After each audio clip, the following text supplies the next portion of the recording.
It's projected that by 2060, nearly 100 million Americans will be over the age of 65, making age-friendly healthcare an urgent need. In collaboration with the John A. Hartford Foundation, the Institute for Healthcare Improvement, and the Catholic Health Association of the United States, the American Hospital Association has developed the 4 M's, a care framework for older people that is rapidly spreading among U.S. hospitals and medical practices.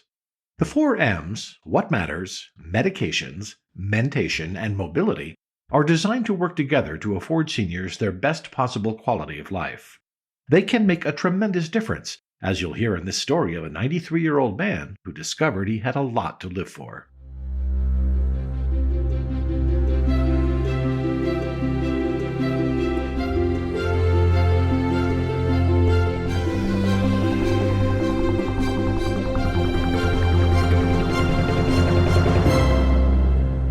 Welcome to Advancing Health, the podcast brought to you by the American Hospital Association. I'm Tom Hetterly, executive speechwriter for AHA. The 4M approach is guided by the belief that one is never too old to stay engaged with life. In this podcast, you'll learn about Pop, whose daughter Liza shared his inspiring story with Marie Cleary-Fishman, Vice President of Clinical Quality at the AHA Center for Health Innovation. Thank you. I appreciate that. Liza, welcome, and thanks for being willing to join us today and talk a little bit about your dad's story and yours as well. We appreciate it. So, Liza, you and I met on Facebook. I was on Facebook and saw a post you made about your dad and was very intrigued because of the work that I'm doing and leading at the American Hospital Association around age-friendly healthcare. And I am particularly interested in the personal stories that occur because I've also lived one and have my own personal story. So when I saw your post about your dad, I reached out to you and we talked a little bit, and I thought it would be really interesting to tell your dad's story and share it with the folks that are working in the age-friendly health system. So your dad is lovingly known on Facebook as Pops. Is it okay if we refer to him as Pops for this conversation? Oh, for sure. Absolutely. So there's a lot for you to tell about your What Matters story with your dad. We want to start and have you talk a little bit about his artistic journey. It's been amazing and actually is something that I think could be so helpful to other folks who are taking the same journey that you are with your family and with your dad. So can you talk a little bit about how you used art as the What Matters to work with your dad and to, I think, bring him a lot of joy in his life right now? Sure. The interesting part is that up until February, he was not really artistic at all. He was, unless you call music art, which obviously it is, he was a musician. And he's written quite a few symphonies, which never got played until maybe a year or two ago. Very first time he heard his own music being played by a live orchestra, and he was a music educator. But as far as any kind of art, drawing or painting or sculpting or anything like that, there was nothing until February of last year, which is when all the interesting things started happening. What happened, I can tell you that story, is that in December, I believe, right about this time of last year, I found out that a good friend of mine had stage 4 cancer. She's a wonderful person, and I wanted to help, basically. And I thought to myself, how can I raise some money? Because these bills are just going to be insurmountable. And she's got 7 adopted foster kids that live with her and her husband. So she's obviously an upstanding member of her community who's done her job. I just felt like I wanted to help. So I thought, well, what can I do? How can I raise money? What can I sell? So I contacted a local street artist here in Ann Arbor who I just recently met before that. And I asked him if I could sell his art because I knew his art would sell. Mine, maybe not so much. But I knew that his art would sell. So I collected maybe 40 or 50 orders for his prints. And I brought back a giant stack of his art, of his prints, to start shipping out. And my father saw one of a little character that he draws named Sluggo, who's a little green, stalk-eyed monster kind of thing. And my dad looked at it and he said, I'll bet I can draw that. So I said, okay. I thought to myself, all right, let's do this. So I went and I didn't even say anything to him. I just went and bought a box of crayons And I said, okay, draw this picture. And I showed him on the phone, I showed him what the picture looked like. And he drew it, not very well, but it was fun. And so I showed that picture online, and the crowds went wild. And basically that's how the whole thing started. And that was February, so not even a year ago. And my father is, for those of you who didn't know, is a World War II veteran. And I was able to take him on Soaring Valor with the Gary Sinise Foundation to the World War II Museum. And when I did that, I posted a couple of things on Facebook just for my mother and another family friend to see. And he ended up having like 600 followers following this story. So he kind of became a little celebrity. So ever since then, I've been referring to him in my little Facebook world as my celebrity father. So I posted these pictures on Facebook, and I said my celebrity father's decided to become an artist. And he drew another, and that one sold. He drew another, and that one sold. And then he started drawing with watercolors, just for fun, instead of crayons, and actually watercolor crayons. And I started showing him, and people were basically blowing up my Facebook page. So I had to create a group for him. So I created the Forever Young Pop Art Project, which is kind of an interesting concept, although it's kind of morphing into the My Father group. But the idea behind the group was to have any artist over 55, and I chose 55 because at the time that's how old I was, and I figured if I go any older, then I won't be able to post my art. So I decided to pick 55. Any artist over 55 could post their art, whether it was a museum quality or whether it was a macaroni necklace with glitter on it. It didn't matter. The whole idea was just to get any artist, anyone, even non-artist artists, to make something and show it. And I knew that my friends that were in this group would be supportive enough to cheer anybody on. So I basically just wanted people to create art. It didn't have to be anybody's concept of art except for whoever created it.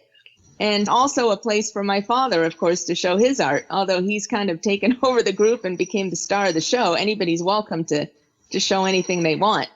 So I guess the answer to your question is he didn't really do anything other than music, which is in itself is something, until February of this last year. You know, this has brought so much joy to everyone else, but getting your dad focused on this, which clearly matters to him, how has that helped him? What changes have you seen in your dad as he expresses himself through this artwork? You know, it's interesting because, first of all, I had no idea he had this in him. And he's always been a very quiet, sort of reclusive, almost depressed kind of guy. And joyful in a way, had good intentions, but sort of depressed. You know, kind of feeling like he was an island, like nobody cared about him. So anyway, seeing him draw these flowers and hearts and ladybugs and dragonflies was really something to me. It was really shocking because I didn't know. I if anything, I thought he might have drawn like something gloomy or something deep or dark or frightening in a way. But what he drew was flowers with smiley faces. And the more he started developing, my mother actually helps him. She sits with him and kind of encourages him. And I call her his office manager and shipping department. And anyway, so she kind of helps him along. And when he draws, after he started drawing for a while, a couple months, I started noticing his sleep patterns got better. And he was more alert. And he was more sociable in a way. And he always laughed a lot, but he seemed to be more joyful when he did laugh, when he wasn't, you know, in his quiet mode. So it seemed like he was really, really enjoying creating the art and all of the attention that he was getting from the art. So I think that's a really important point. And as we do work in Age Friendly and we look at the 4 M's, what matters, mentation, you've just pointed to the connection between getting to what matters to someone and that improving their mentation and their spirit and their outlook on life. And then we look at medications and mobility as well. Recently, you posted a video online of your dad and connected to the mobility. And, it again just touched people's hearts dramatically. And it was you and your dad dancing. Can you tell a little bit about that? Now, I know your dad's circumstance has been getting a little bit worse, and how his mobility may not be what it had been in the past, but it was a beautiful video of you and Pops dancing. Talk a little bit about that and how his mobility has been impacted. In the past couple months, he's slipped quite a bit. Up until even about a year ago, he was just taking walks around town by himself. And now he is a lot weaker and a lot more unstable. And it was kind of an accident, actually, because before this video, a couple days before I made that video, I was standing in the living room and he was just sitting there just looking at me, making faces, which is one of the things he seems to enjoy doing. And I said, "Do you want to dance?" And he got up and there was no music on or anything. And we just started dancing. And, well, dancing, I guess, if you can call it dancing. But it was. And then the other day, I thought a friend of his came by that he hadn't seen in quite a long time. And I said to my friend, I said, "Let me show you how he dances." And I asked him if he wanted to dance. So I found a waltz on radio, on whatever, and I put the waltz on. I said, "Come on, let's dance." And I was trying to teach him how to waltz. If you look at the video, you can see us trying to do this little box step thing. And then I just kind of held him up and I could tell that he was wobbly. So we didn't do much except for kind of rock back and forth. But you know what? Then I started kind of dipping with him and, going down with the knees and up with the knees. And I thought this is actually really good because it's going to strengthen his core and his legs. And he doesn't know he's doing it. So, it wasn't really exercise. It was more of a fun thing. So I think that any kind of movement, whether it's dancing or any kind of movement, even getting up and down from a chair, which isn't nearly fun as dancing. So every day we've just been dancing just a little bit just to kind of, get him moving and have a little fun. And I decided to record it and I cut it together with a few pictures that you saw and put it to some other music that kind of made more sense for the season. And next thing we know, we have a little video. So it's amazing. It's amazing. You've touched on 3 of the 4 M's. I don't know if medication, if he's on medication or has had any, have you seen any connection with what matters in medication? Is he, taking more medication or less medication, or whether you see any connection there? Well, and again, he is on medication, obviously. He's 93 years old. And the only kind of psych medicine that I think he might be on is Zoloft. And that was because about maybe a year ago, he started having anger issues. Maybe not even anger, but just very grumpy. And nobody was his friend. So somebody suggested to me that their aging grandmother was on Zoloft. So we tried it, made a huge difference. And actually, I think, to be honest with you, that's probably one of the big reasons that he was able to start drawing, because he was in a better mood after he started taking the Zoloft. So I'm not promoting Zoloft, but I'm just saying that that's what he's on. And that seems to be helping him a lot with his mood. Lisa, I totally agree with you on that. And I think that it just points to the connection of medication and either using it or not using it, depending on what the situation is for that older adult. And it can make such a difference when you tie and you connect back to the what matters. So you have done an amazing job of connecting the 4 M's in your dad's life. And up to our conversations and getting to know each other a little bit better, you didn't even know that you were doing a whole initiative that we're trying to spread across the country about making healthcare age-friendly and making it all about the 4 M's, especially embedded in the what matters. So you've been living that for your dad and for your mom. And this is just a great example. And I so much appreciate you sharing this story with us and with all of those folks who are trying to work on age-friendly or want to learn more about it. I know your dad has a website, so if you want to share that so people can learn more about your dad. It's a group on Facebook, and it's the Forever Young Pop Art Project. And I just came up with a name on the spot, basically, and I wanted to call it Pop Art because obviously he's my pop and it's art. I just thought that would be a cute name for it, and Forever Young, obviously, because that's the goal, is to keep them young at heart. anyone can join. You don't have to be a senior or anyone, to join. It's basically just for anyone that wants to follow him or anyone that wants to show their art, anyone over 55 or, just kind of a fun place. But, as I mentioned, it's kind of became the What's Pop Doing group lately. So, which is fine. I mean, he's the love is just overwhelming to me. It's just overwhelming. And I really believe that that's what's keeping him going right now. It's just really touching.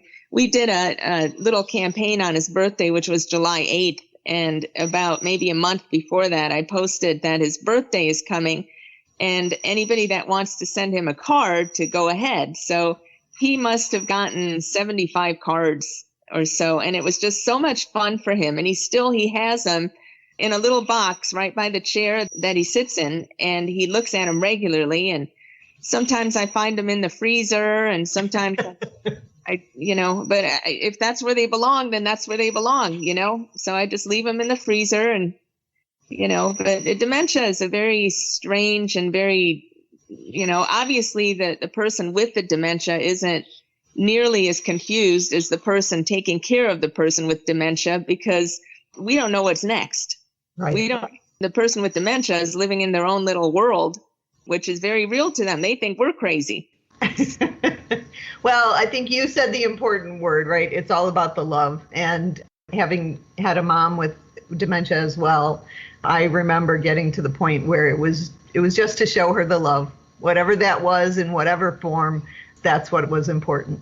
So again, Liza, thank you so much. We really appreciate your time and all of the love you shared about Pops and your mom. And, I certainly would invite people to go to the Facebook page and learn a little bit more and see some of the artwork and some of the great photos you put on there that just share and express your Pop. So thank you so much. Appreciate it. The only other thing that I'd want to add to anyone listening with older people in their life, or anyone actually in their lives, is get them to make something.